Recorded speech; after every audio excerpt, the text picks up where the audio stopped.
Welcome back to the shed build, where I'm taking you through each step that I took to build this shed. In the last video I got the concrete base done, and now that that's dry, it's onto the framing. I'm using 3x2 CLS for the stud work and then attaching OSB sheets to the outside. I start by building the two long walls, which are 12 feet in length. For the top and bottom plates of the wall, I've got some 4x8 metre lengths, and for the uprights I'm using standard 2.4 metre lengths. I start by cutting all the timber for the first wall. The second wall is going to be slightly shorter as the roof is a single pitch from right to left.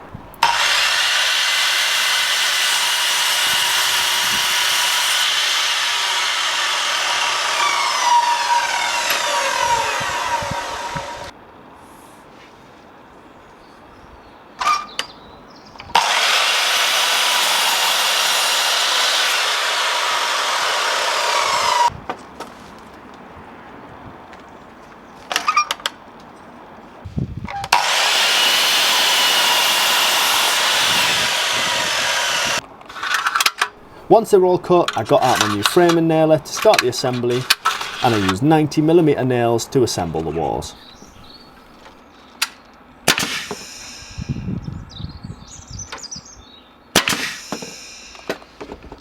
I cut some spacer pieces to space each upright, which are spaced to fit the OSB sheets. There'll be an upright at each side of the OSB and then one down the middle.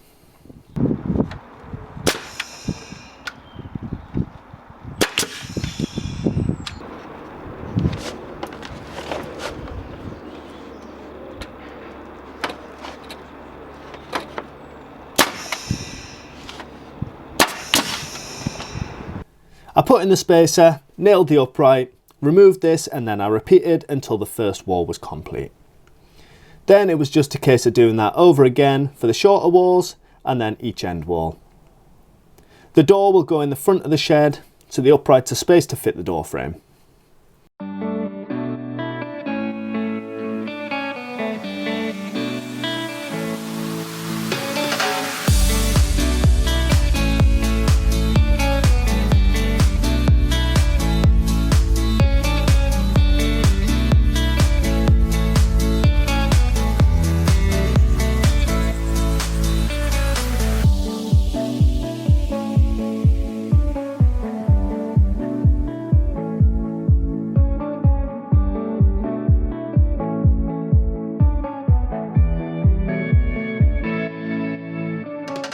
Once all four walls were put together, I could then assemble the main frame of the shed. I used some clamps to hold together the first corner, and then I screwed it together. I could then repeat this for each of the remaining corners, and I was left with a basic wall structure.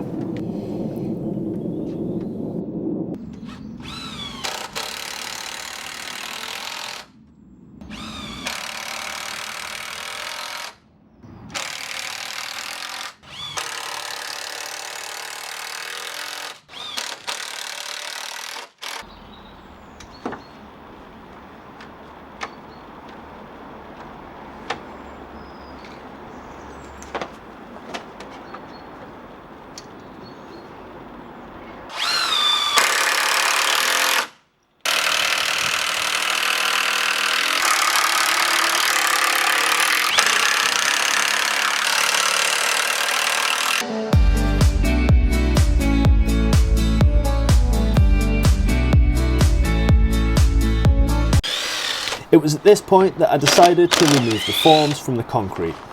I'd left these in to avoid the edges getting damaged during building the walls.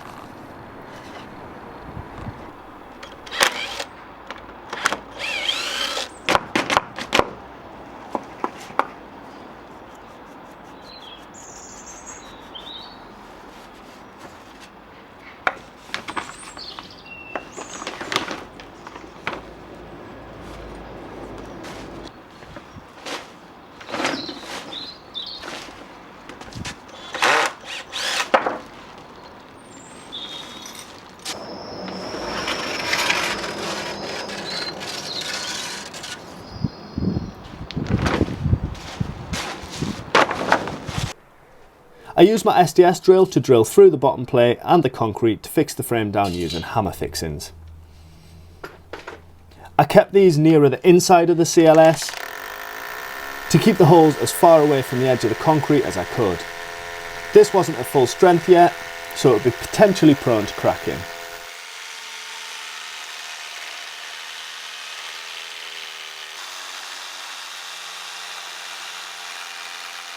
Before adding the fixings to the next wall, I just checked with my square to make sure that everything was square still.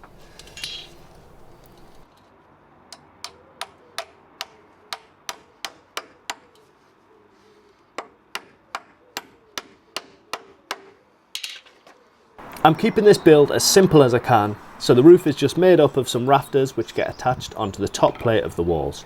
I used the square to mark up the angles and notches for cutting these.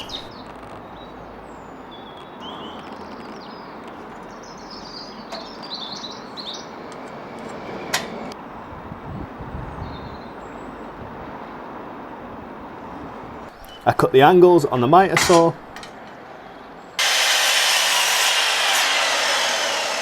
and then notched each one using a handsaw and my lumberjack tools bandsaw.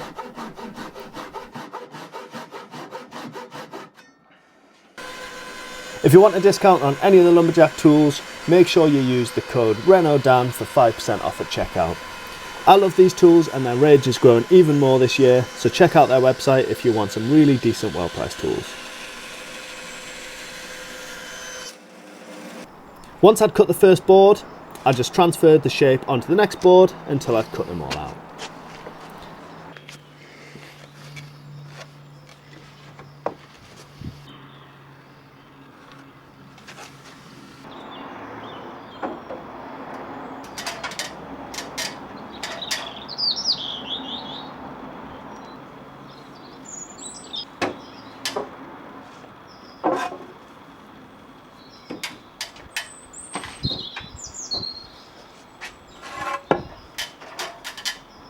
I attached these rafters using screws until I had the main framing assembled.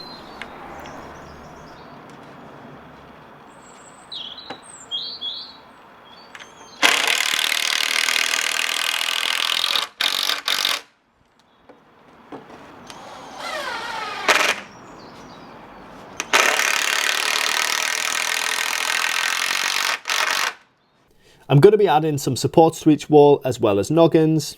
I did it this way around just to make life a little bit easier for myself rather than doing this when the walls were on the floor. I'm using 11mm OSB all round here and starting with the roof sheets. I cut these to size using the track saw and then I screwed them in place onto the frame, pulling the frame into square using the OSB as reference.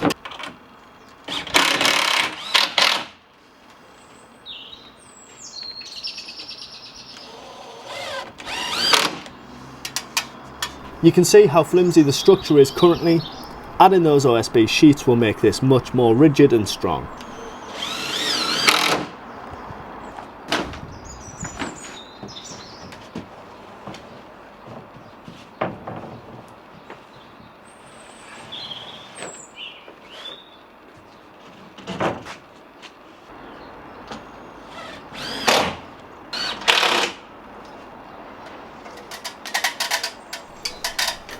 With the roof sheets on, I could then move on to cutting and fixing the wall sheets.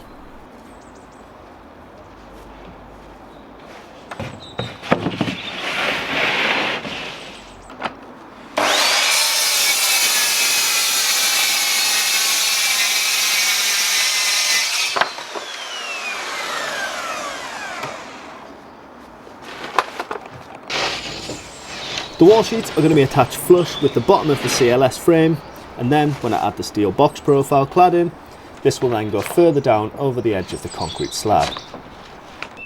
I was struggling a little bit to get this first sheet on in the correct place, so I used a clamp here to help me. The first sheet is vital as this is going to be worked off as a square reference for the rest of the boards.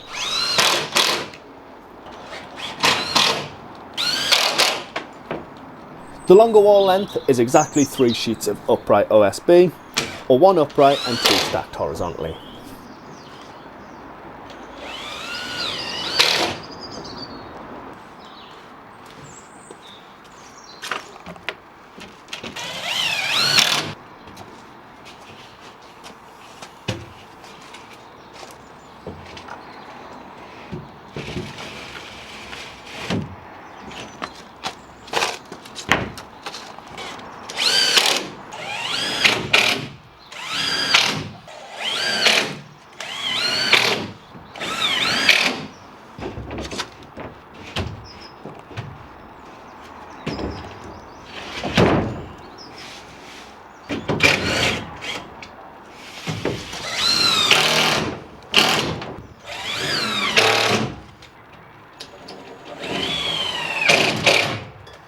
Once I'd cladded the two side walls, I added the support bracing to the end walls to prevent the roof potentially dipping over time.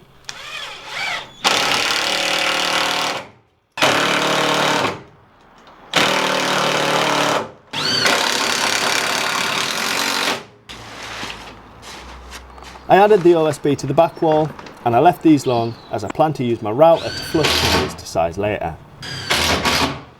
I did attempt that, but this pathetic little trim router didn't stand a chance, so I had to cut the OSB using my mini circular saw, which was corded, so it wasn't ideal.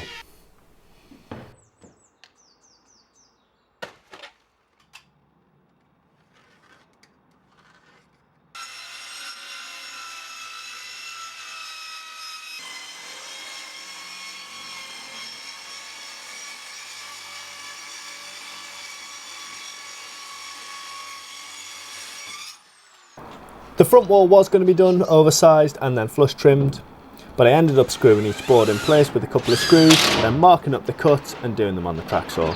These could then be screwed in place.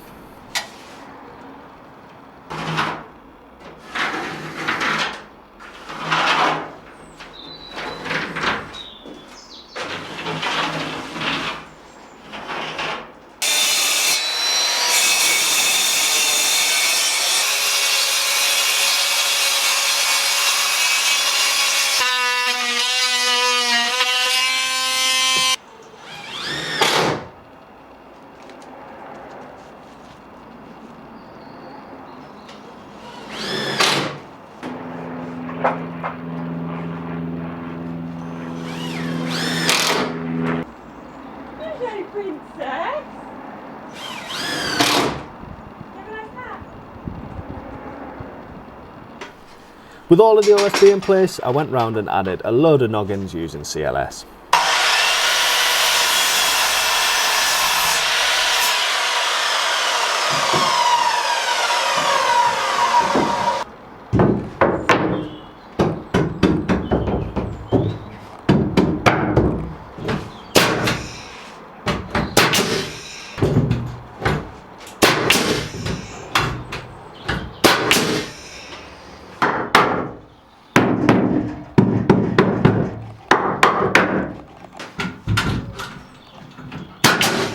I also added in 2 additional uprights to the door frame. Probably not needed for this build, but I had the timber, so I thought why not. The CLS on the bottom of the door opening could then be removed, and this was added as a second header for additional strength above the door. Again, probably not needed for this, but no harm in adding it.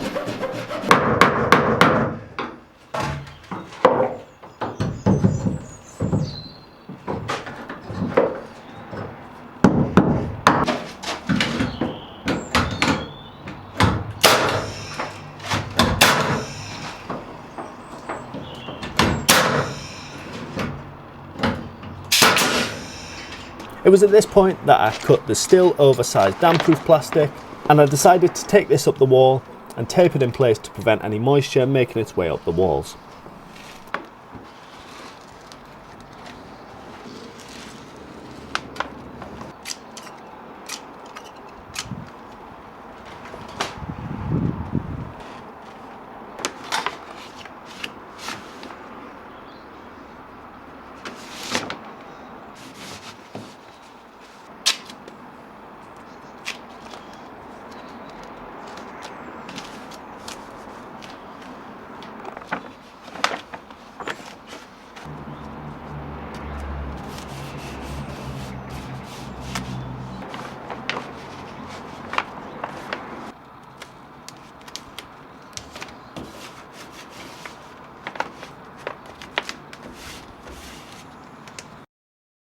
Then we were left with this pretty much solid skin of a shed.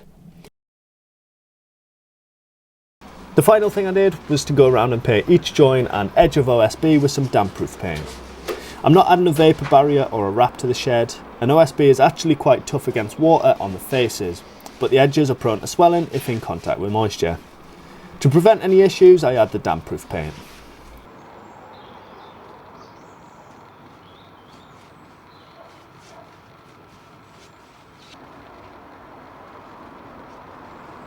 So that's the framing all done, and now we just need to do the cladding. That's going to be covered in full in next week's video, so make sure you subscribe so you don't miss that one.